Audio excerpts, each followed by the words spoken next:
मित्रों, ओम नमः शिवाय, हर हर महादेव। मित्रों, आज के इस वीडियो में हम चर्चा करने वाले हैं सावन के इस पवित्र महीने में हमें क्या क्या कार्यों से बचना चाहिए।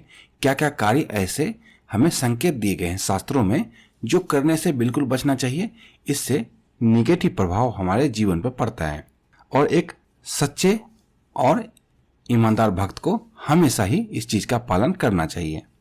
तो आइए बिना समय बर्बाद किए एक एक करके मैं आपको 10 चीजें बताऊंगा जो कि सावन में आपको नहीं करना चाहिए। इनमें से जितनी चीजें हो सके आपको करने से बचना चाहिए। अगर कुछ जरूरी हो तभी कुछ करना चाहिए इनमें से। तो सबसे पहला तो मांसाहार से सबको ही बचना चाहिए। ये कोई जरूरी चीज तो है नहीं, इसमें आप जरूर ही बच सकते हैं। मांसाहार और जो लोग शराब का सेवन करते हैं उन्हें भी नशे की लत से बचना चाहिए, शराब पीने से बचना चाहिए। हो सके तो प्याज लहसुन का भी सेवन ना करें। दूसरा, सावन के महीने में भूलकर भी शराब का सेवन नहीं करना चाहिए। किसी भी नशे का कार्य जो होता है वो वर्जित होता है।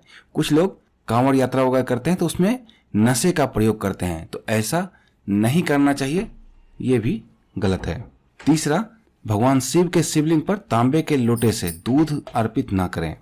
ये तो सावन के महीने में क्या कभी भी नहीं करना चाहिए। तांबे के लोटे से दूध अर्पित नहीं करना चाहिए, क्योंकि जब भी तांबे का संयोग दूध से होता है तो विष का निर्माण होता है और इस बात को वैज्ञानिक भी मानते हैं। तो तांबे के लोटे से भूलकर भी दूध को अर्पित नहीं करना चाहिए। चौथा, इस महीने साग सब्जी या भी पत्तेदार चीजों का सेवन नहीं करना चाहिए। मूली और बैगन से भी बचना चाहिए। बैगन को हमारे शास्त्रों में अशुद्ध सब्जी माना गया है, तो ऐसे में बैगन का सेवन करने से भी बचना चाहिए। पांचवा, बासी और सड़े गले खाद्य पदार्थ से बचना चाहिए, क्योंकि इस समय में क्या होता है, बहुत सारे बैक्टीरिया एक्टिवेटेड होते हैं क्योंकि बरसात का मौसम होता है और ऐसे में नमी ज्यादा होने के कारण बहुत सारे बैक्टीरिया जो हैं वो पहले से ही एक्टिव होते हैं। तो ऐसे में जब आप बासी और सड़े गले खाने का सेवन करते हैं तो बीमारी होने की संभावना ज्यादा होती है। छठा, सावन के महीने में दही खाने से भी शास्त्रों में वर्जित किया गया है। अधिकतर घरों में आप देखेंगे कि दही का सेवन नहीं होता है और लोग कढ़ी भी नहीं बनाते क्योंकि कढ़ी में भी दही डाली जाती है। सातवां, कांसे के बर्तन में भोजन करने से इस समय बचना चाहिए। कांसे में भी तांबे के तरह ही रिएक्शन होता है, तो ऐसे में कुछ अम्ल से हमें बचना होता है, तो ऐसे में कांसे के बर्तन में भी भोजन नहीं करना चाहिए। सावन के महीने में दिन में सोना वर्जित है, दिन में बिस्तर का त्याग करना चाहिए। वैसे भी जब आप भी कोई भी काम करते हैं तो अगर दिन में सोते हैं तो उसका प्रभाव निगेटिव ही पड़ता है, तो दिन में सोने से बचना चाहिए।